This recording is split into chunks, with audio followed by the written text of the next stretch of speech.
I friends ಮೋಟರಿಸಮ್ ಕಡೆಯಿಂದ ಇದು ಒಂದೇ ಒಂದು ಚಿಕ್ಕ ಐಟಮ್ ಇಂದ ಕಸ್ಟಮರ್ಗೆ ಬಂದ್ಬಿಟ್ಟು ಆಲ್ಮೋಸ್ಟ್ 45 to 60,000 ಕೊಟೇಶನ್ ಕೊಟ್ಟವ್ರಂತೆ. ಏನಂತ ತೋರಿಸ್ಕೊಡ್ತೀನಿ ನೋಡಿ ಇಲ್ಲಿ. ಈ ಗಾಡಿಯಲ್ಲಿ ಬಂದ್ಬಿಟ್ಟು ಗಾಡಿ ರನ್ನಿಂಗ್ ಅಲ್ಲೇ ಸ್ಟಾಪ್ ಆಯ್ತಂತ ಎತ್ಕೊಂಬಂದ್ರು. ನೋಡಿದ್ರೆ ಚೆಕ್ ಮಾಡಿದ್ರಿ ಎಲ್ಲ ಚೆನ್ನಾಗಿದೆ. ಕ್ಯಾಮ್ ಶಾಫ್ಟ್, ರಾಕರು ಎಲ್ಲ ಚೆನ್ನಾಗಿದೆ. ಆಯಿಲ್ ಸಪ್ಲೈ ಎಲ್ಲ ಕರೆಕ್ಟ್ ಆಗೈತೆ. ಆದ್ರೆ ಏನಾಗಿದೆ ಅಂದ್ರೆ ಇಲ್ಲಿ ನೋಡಿ, ವಾಲ್ ಒಂದು ಒಡೆದೋಗಿದೆ.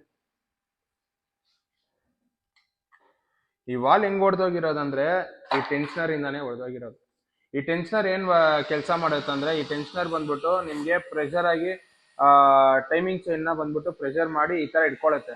ಅವಾಗ ನಿಮ್ಗೆ ಟೈಮಿಂಗ್ ಚೈನ್ ಬಂದ್ಬಿಟ್ಟು ಲೂಸ್ ಆಗಲ್ಲ, ಅವಾಗ ಟೈಮಿಂಗ್ ಏನು ಜಂಪ್ ಆಗಲ್ಲ.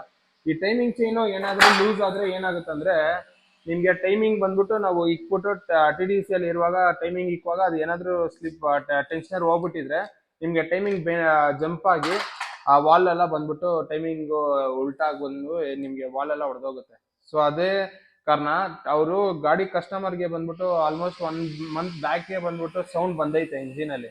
ಆದ್ರೆ ಅವ್ರು ಚೆಕ್ ಮಾಡಿಲ್ಲ. ಆ ಚೆಕ್ ಮಾಡಿದ್ರೆ ಬಂದ್ಬಿಟ್ಟು ಇಷ್ಟೆಲ್ಲ ಬಿಚ್ಚೋದು ಅವಶ್ಯಕತೆನೇ ಇದ್ದಿರೋಲ್ಲ. ಇದು ಆಲ್ಮೋಸ್ಟ್ ನಿಮ್ಗೆ ಟೆನ್ಷನರ್ ಬಂದ್ಬಿಟ್ಟು 300 to 400 rupees ಇರುತ್ತೆ ಅಷ್ಟೇ. ಆದ್ರೆ ಇವಾಗ ಬಂದ್ಬಿಟ್ಟು ಅವ್ರಿಗೆ ಬಂದ್ಬಿಟ್ಟು 15,000 ಇಂದ 20,000 ಖರ್ಚೆ ಬಂದೈತೆ. ಸೊ ಇದೇ ತರ ಗಾಡಿಯಲ್ಲಿ ಏನೋ ಸೌಂಡ್ ಏನಾದ್ರು ಇರುವಾಗ ಅವಾಗ್ಲೇನೆ ಚೆಕ್ ಮಾಡ್ಕೊಂಡ್ರೆ ನಿಮ್ಗೆ ಈ ತರ ಪ್ರಾಬ್ಲಮ್ ದೊಡ್ಡ ಖರ್ಚು ಏನು ಬರಲ್ಲ.